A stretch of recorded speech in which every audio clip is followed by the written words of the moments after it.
রাসেল নামে এক ভাই প্রশ্ন করেছেন, শহীদ কারা? ইদানিং অনেকের মৃত্যুর পর তাদেরকে শহীদ বলে আখ্যা দেয়া হয়। ব্যাপারটি কতটুকু সঠিক বলবেন কি? প্রিয় ভাই, রাসেলের উত্তরে আমরা বলতে চাই যে এ পৃথিবীতে আল্লাহর দ্বীনকে বাস্তবায়ন করতে যে অথবা বিজয়ী করতে যে কাফেরদের বিরুদ্ধে সশস্ত্র সংগ্রামে যে মুমিন ব্যক্তি নিহত হয় তাকে শহীদ বলে। আমি আবারও বলছি, আল্লাহর জমিনে আল্লাহর দ্বীনকে বিজয়ী করতে যে কাফেরদের বিরুদ্ধে সশস্ত্র সংগ্রামে যে মুমিন ব্যক্তি নিহত হয় তাকে শহীদ বলা হয়। সহিহ বুখারীর বর্ণনা এসছে যে সাহাবারা আল্লাহ রাসূল সাল্লাল্লাহু আলাইহি সাল্লামকে জিজ্ঞেস করেছিলেন যে, হে আল্লাহর রাসূল, কারা আল্লাহর রাস্তায় জিহাদ করছে, এটা আমরা কিভাবে বুঝবো? তার উত্তরে আল্লাহর হাবিব সাল্লাল্লাহু আলাইহি সাল্লাম বলেছিলেন, মান কাতালা লিতাকুনা কালিমাতুল্লাহি হিয়াল উলিয়া ফাহুয়া ফি সাবিলিল্লাহ। যে ব্যক্তি আল্লাহর দ্বীনকে, আল্লাহর বিধানকে কিংবা আল্লাহর আইনকে বাস্তবায়নের জন্য, আল্লাহর দ্বীনকে বিজয়ের জন্য যে সংগ্রাম করে যাচ্ছে, সেই আল্লাহর রাস্তায় আছে। আর সে আল্লাহর রাস্তায় থাকা অবস্থায় যদি কেউ মৃত্যুবরণ করে বা নিহত হয়, তাকে ইসলাম শহীদ বলে ঘোষণা করেছে। তবে সেক্ষেত্রে একটি শর্ত রয়েছে, সেটি হচ্ছে দুন আগারাদিন মিন আগারাদিদ দুনিয়া। দুনিয়ার কোনো কারণে, দুনিয়ার কোনো লোভে পড়ে, দুনিয়ার কোনো স্বার্থের জন্য যদি কেউ আল্লাহ রাস্তায় জেহাদ করে মৃত্যুবরণও করে, সেই শহীদের কোনো মর্যাদা বাদাম আল্লাহ তাআলার কাছে নেই। কারণ আমরা হাদিস থেকে জেনেছি অনেক শহীদ কিয়ামতের ময়দানে আল্লাহ তাআলা তাদেরকে জাহান্নামে ফেলে দিবেন। আল্লাহ বলবেন যে, তুমি তো দুনিয়াতে জেহাদ করেছিলে যে মানুষ তোমাকে বীর বলবে, মানুষ তোমাকে সাহসী বলে ঘোষণা দিবে, বাহাবা পাওয়ার জন্য তুমি জেহাদে অংশগ্রহণ করেছিলে এবং সেখানে নিহত হয়েছে।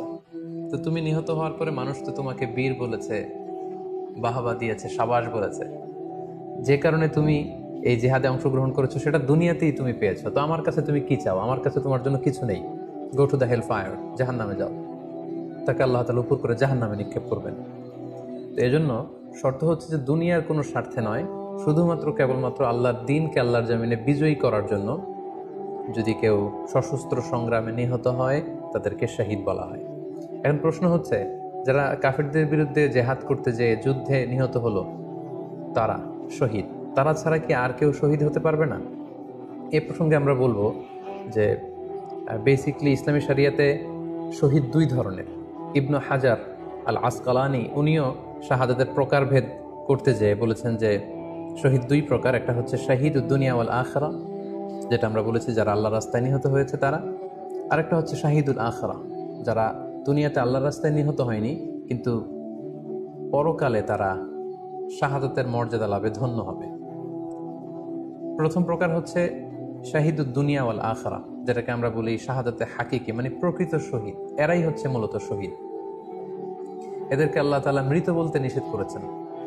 আল্লাহ তাআলা বলেছেন, ওয়ালা তাকুলু লিমান ইয়ুকতালু ফি সাবিলিল্লাহি আমওয়াত বাল আহইয়া ওয়ালাকিন লা তাশউরুন।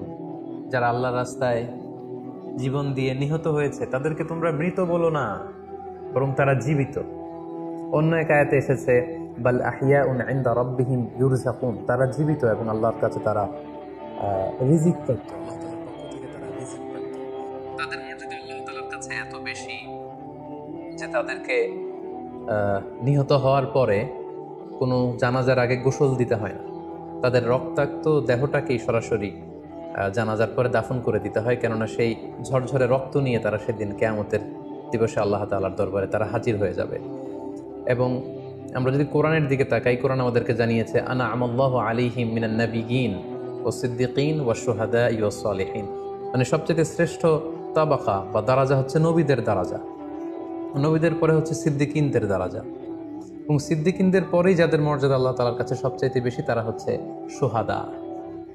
এজন্য প্রতিটি মুমিনের জীবনের আকাঙ্ক্ষা বা তামান্না থাকা উচিত তারা যেন শাহাদাতের মৃত্যু আল্লাহ তাআলার কাছে কামনা করে।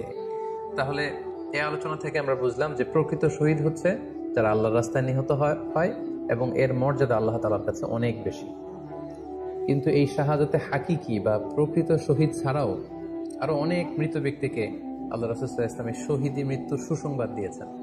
তারা জেহাদে অংশগ্রহণ করেনি, তারা কাফেরদের আঘাতে নিহত হয়নি, তারা প্রকৃত শহীদ নয়, কিন্তু কিয়ামতের দিন তারা শাহাদাতের মর্যাদা লাভ করবে, তারা কারা?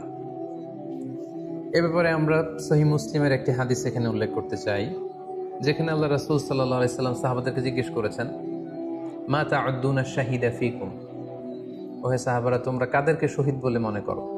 সাহাবারা বললেন, যারা আল্লাহর রাস্তায় নিহত হয় তারা শহীদ। তখন আল্লাহ রাসূল সাল্লাল্লাহু আলাইহি ওয়াসাল্লাম বললেন, ইন্না শুহাদা উম্মতি ইদান লাকালিল, এরকম হলে তো আমার উম্মতের মধ্যে শহীদদের সংখ্যা একেবারে কম। যারা জিহাদের সুযোগ পাবে না, জিহাদের ময়দানে কাফেরদের বিরুদ্ধে সশস্ত্র সংগ্রাম করে যারা নিহত হওয়ার সুযোগ পাবে না, তাহলে তো তারা শহীদ হতে পারবে না। সাহাবারা এই কথা শুনে বললেন, ইয়া রাসূলুল্লাহ, তাহলে কারা শহীদ আপনি বলেন। তখন আল্লাহ রাসূল সাল্লাল্লাহু আলাইহি ওয়াসাল্লাম বললেন যে, যারা আল্লাহর রাস্তায় নিহত হয় তারা তো শহীদ বটেই, পাশাপাশি ওমান মাতা ফি তাউনি ফাহুয়া শাহীদ, মহামারীতে যারা মারা যায় তারাও কিন্তু শহীদ। প্লেগ রোগে বা মহামারীতে, এই যে করোনা ভাইরাসের সময় যারা ঈমানের সাথে ইন্তেকাল করেছে তাদেরকেও আল্লাহ তাআলা শাহাদাতের মর্যাদা দান করবেন। ওমান মাতা ফিল বাতনি ফাহুয়া শাহীদ, পেটের পীড়ায়, পেটের কোনো রোগে যদি কেউ আক্রান্ত হয়ে মারা যায়, সে কিয়ামতের দিন শাহাদাতের মর্যাদা লাভ করবে। ওয়াল গরিকু শাহীদ, পানিতে ডুবে যদি কেউ মারা যায় সেও শাহীদ।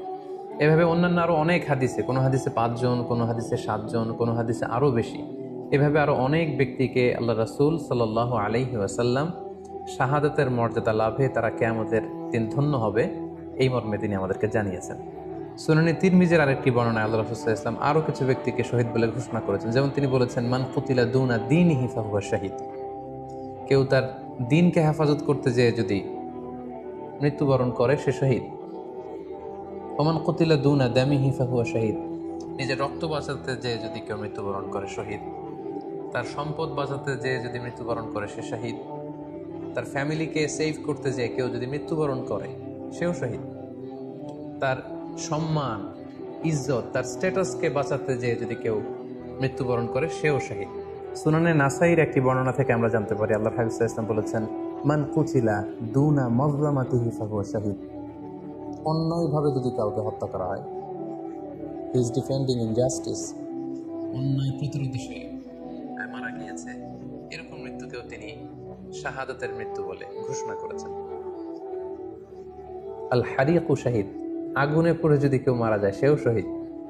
ওয়াল মারআতু তামুতু বিজুমঈন শাহীদ, বাচ্চা পেটে ধারণ করেছে, অর্থাৎ গর্ভবতী মা যদি এই প্রেগন্যান্সির কারণে কিংবা বেবি ডেলিভারি করতে যেয়ে যদি মারা যায় সেও কিন্তু শহীদদের কাতারে দাঁড়াবে।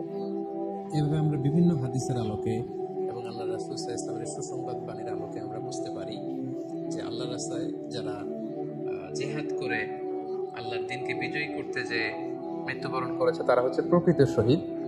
তাদের মর্যাদা আল্লাহ তাআলার দরবারে অনেক অনেক বেশি।